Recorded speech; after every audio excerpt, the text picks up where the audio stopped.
Movies based off of video games really do not seem to execute well at all.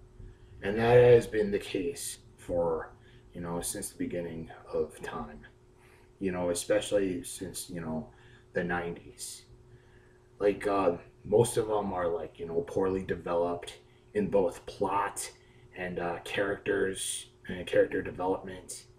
And, the special effects are, mostly low grade, and they're just not very well executed.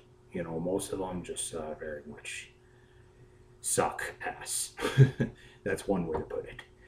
um but that doesn't mean that all of them are terrible.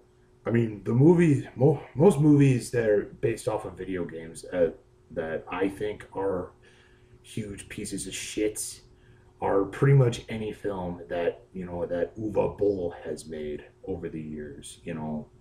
House of the Dead and Alone in the Dark were terrible. Actually had high expectations of both of those films, but they just really seem, when I watched them, they just sucked. But I'm sure that a lot of people have already known by now how much of a terrible director Uwe Boll was. In regards to basing the films off of video games. But like I said, there are there are some movies, that are based on video games that could be considered, guilty pleasures. Like, I have like a couple that I'd like to show you. A lot of people have probably seen this. Mortal Kombat is probably, the closest film to being a guilty pleasure. Like, while it's not, like most video game adaptations, it's not very well executed because, since this is PG-13, it does not have the level of gore or guts that, the video game has. And so, like, but this film is, a good guilty pleasure, turn your brain off, Saturday night film, if you got like nothing going on during the weekend, it's like one of those awesome, stupid action films. But this is actually pretty okay. I mean, it's got a good set design. Fight scenes are pretty good. The soundtrack is awesome. I'll get to that point in a minute.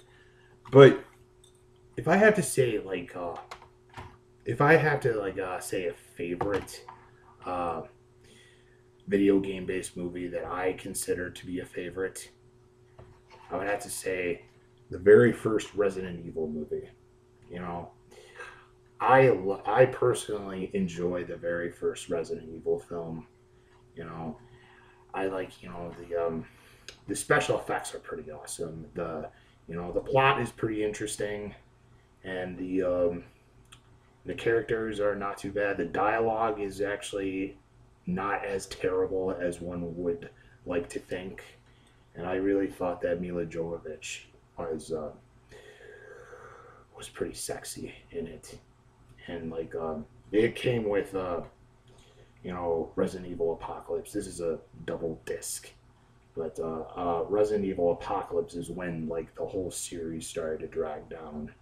But the first one is pretty enjoyable. Like I said, like Mortal Kombat, it has it's like a turn your brain off, weekend film.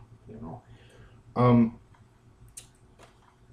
like one of the one thing that I do like, about those video game based movies that I just mentioned and showed you are the soundtracks.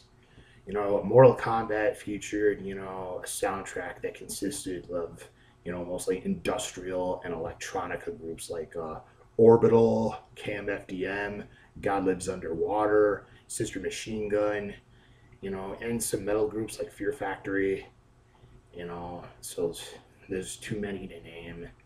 And Mortal Kombat Annihilation had a similar soundtrack, but that movie sucked ass. It was just it made the first film look like an Academy Award worthy film. But yeah, the Mortal Kombat soundtrack was awesome. Resident Evil, the first Resident Evil movie had had a soundtrack that consisted of mostly like new metal and hard rock. Like I actually used to own the soundtrack album. It was released through Roadrunner Records, and it featured like several of the bands from the roster at the time. There was Slipknot. Their song "My Plague" was actually the main single for the film because that the music video featured clips from the movie, and so it also featured like the soundtrack also featured Il Nino, Fear Factory, Cold Chamber, those bands from the Roadrunner roster, and also other awesome bands like Marilyn Manson, Static X, Rammstein, Edema, The Crystal Method was on it, Saliva was even on it, Mudvayne, and even Depeche Mode was on it. They covered Dirt, performed by Iggy Pop and the Stooges, for that soundtrack. It's actually a pretty good cover. I mean, not as good as the original cover, but it's still pretty. It has like a gothic sound to it, and like it's kind of weird though because Method Man is also on that soundtrack, but that's like the only rapper on that. Some like soundtracks of that time like had like rappers on like the mostly metal soundtracks, like End of Days. That had like Korn and Rob Zombie, but it also had like one Eminem track, which is kind of weird. But one band from the Resident Evil soundtrack and from the Roadrunner roster that did not get as much credit as most of the bands on the Resident Evil soundtrack was this band. This is a band called 5.0, and this is very much their only album that they've ever created. Like they've made like 2 EPs before releasing this album, but and like after that that was just this is just like the only album that they've ever made in their throughout their whole career. But this is a largely underrated band. It's a mix between new metal and metalcore, and to me it's kind of an odd bunch, but it's not bad. But this is a band that seriously needs to get more credit. This I love the melody. I love the angry guitar strumming. Their only single that is Double X Minus, which is the first song off this album, and that has had like airplay. It did appear on like Headbanger's Ball during like the early 2000s. That's when like I think Jamie Josta was hosting MTV2 Headbanger's Ball. The song that appeared on the Resident Evil soundtrack was The Infinity, which is actually the final song before the rest of the album. The rest of the soundtrack, was mostly like, the score, for the film, a collaboration between Marilyn Manson and Marco Beltrame, the composer for the movie.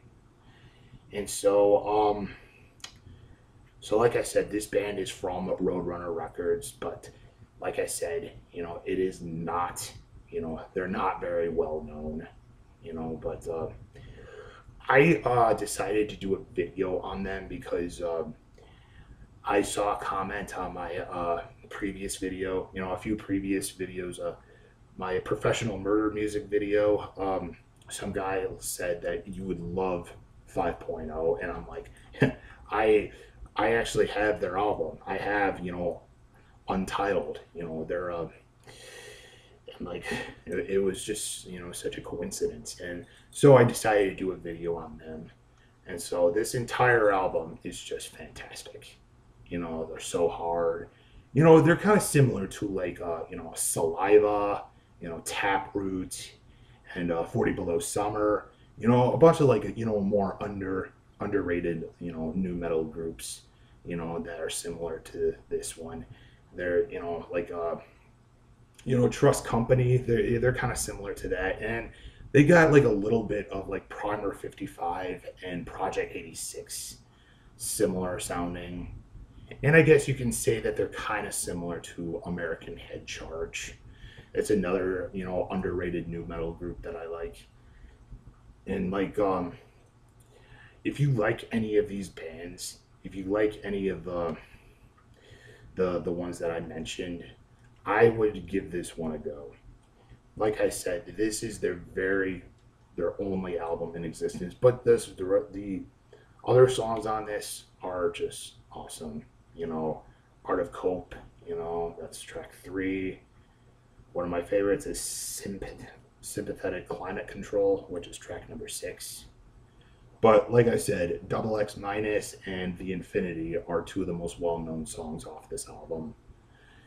And like, because since new metal has died down over the years, you can probably not hear them on on the radio. But if you do you know, but yeah, like I said, this this album is a total recommendation.